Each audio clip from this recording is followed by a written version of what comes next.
कृतज्ञ कहानी को लाइक करें, शेयर करें और हमारे चैनल कथा कहानी को सब्सक्राइब करके बेल आइकन का बटन दबा दें।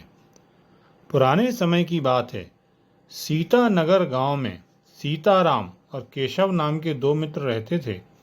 वे दोनों उसी गांव में पैदा हुए और पले बड़े थे। उनकी शिक्षा भी साथ में ही हुई थी। सीताराम के पिता एक किसान थे।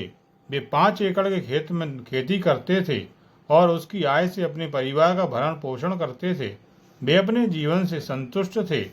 सीताराम ने बचपन से ही दूसरों की सहायता करने की शिक्षा पाई थी। केशव के पिता व्यापारी थे। उनकी गांव में एक दुकान थी। वे बहुत ही कंजूस थे। केशव में उसके पिता के गुण आए हुए थे। उसने अपने पिता के व्यवसाय को अपनाया। कहा जा सकता है कि वह बहुत अधिक कंजूस नहीं था, लेकिन उसने कभी किसी की मदद नहीं की थी।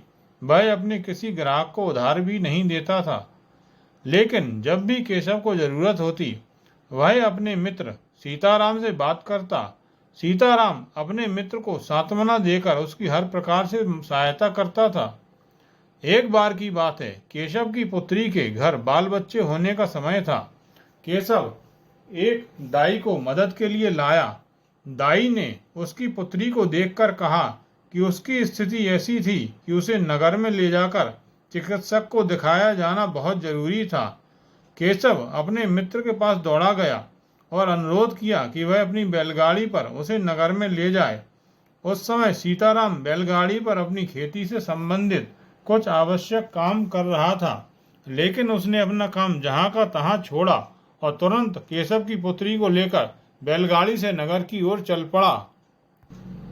उसकी तत्काल सहायता के कारण बच्चे का जन्म आसान हुआ और माँ और बच्चा स्वस्थ रहे। केशव बहुत प्रसन्न हुआ, लेकिन उसने सीताराम को धन्यवाद तक नहीं कहा। एक और दिन केशव का पुत्र बीमार था। उसे जड़ी बूटियों और औषधियों की आवश्यकता थी। केशव को तुरंत सीताराम का ध्यान आया। किसान होने के नाते वह ऐसी कई जड़ी बूटियों के बारे में जानता था, अतः उसने तुरंत सीताराम को बुलवाकर उसकी सहायता मांगी। तब भी सीताराम अपने खेत के काम में व्यस्त था। वह खेत के लिए कीटनाशक खरीदने के लिए नगर जाने ही वाला था। उसके खेत में कीटनाशक का छिड़काव आवश्यक था। फिर भी केशव की घबराहट के कारण उसने सोचा कि उसके मित्र की आवश्यकता अधिक महत्वपूर्ण थी और उसकी सहायता को चला गया। अपना काम उसने अगले दिन किया। कुछ समय के बाद सीताराम के पुत्र को नगर में एक सुनार की दुकान में काम मिला, लेकिन सुनार ने उससे सुरक्षा निधि के तौर पर 25,000 रुपये जमा कराने को कहा। सीताराम के पास उतना नकद पैसा नहीं था। वह अनाज बेच सकता था, लेकिन फसल अभी पकी नहीं थी और उसके पुत्र को पैसा 1 सप्ताह के भीतर जमा कराना था।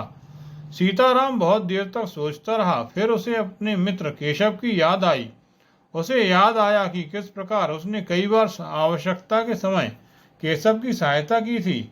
अतः वह यह सोचकर केशव के पास गया कि हो सकता है कि वह उन उपकारों का बदला चुकाए। लेकिन केशव ने उत्तर दिया, बहुत दुख की बात है, जब तुम्हें आवश्यकता है तब मेरे पास नकद धन नहीं है। हम नगर में किसी से उधार ले सकते हैं, लेकिन उसके लिए हमें कुछ सोने के गहने गिरवी रखने पड़ेंगे।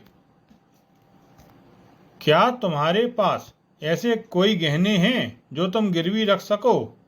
सीताराम यह सुनकर बहुत दुखी हुआ। उसने अपने किसी संबंधी से ऋण लेकर अपने पुत्र की नौकरी लगवाई। उसे केशव के व्यवहार से दुख होता रहा। दिन बीतते रहे। एक दिन केशव और सीताराम का बचपन का मित्र वीर सिंह सीताराम से मिलने आया।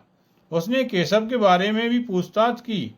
हमारे बचपन का मित्र कैसा है? क्या वह अब भी पहले जैसा ही है? सीताराम ने उसे केशव के साथ के अपने अनुभव सुनाए और कहा, मेरी सहायता न करने को तो मैं समझ सकता हूँ, लेकिन उसने कभी मुझसे सहायता मिलने के बाद धन्यवाद तक नहीं कहा। इससे मुझे और भी दुख होता है। यह सुनकर वीर सिंह जोर जोर से हंसने लगा।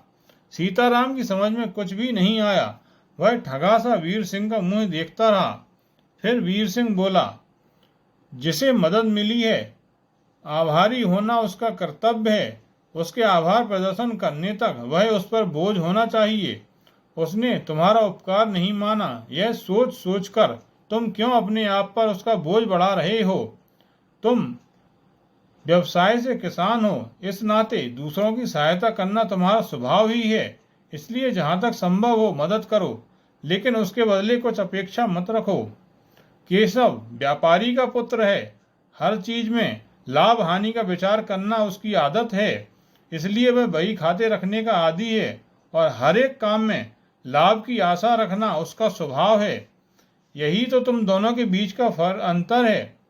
इस बात को सुनकर सीताराम भी दिल खोलकर हंसा। फिर दोनों हंसते हुए घर की ओर चल दिए। आपने यह कहानी ध्यानपूर्वक सुनी, इसके लिए धन्यवाद। आपको यह कहानी कैसी लगी कृपया कमेंट बॉक्स में जाकर लिखें।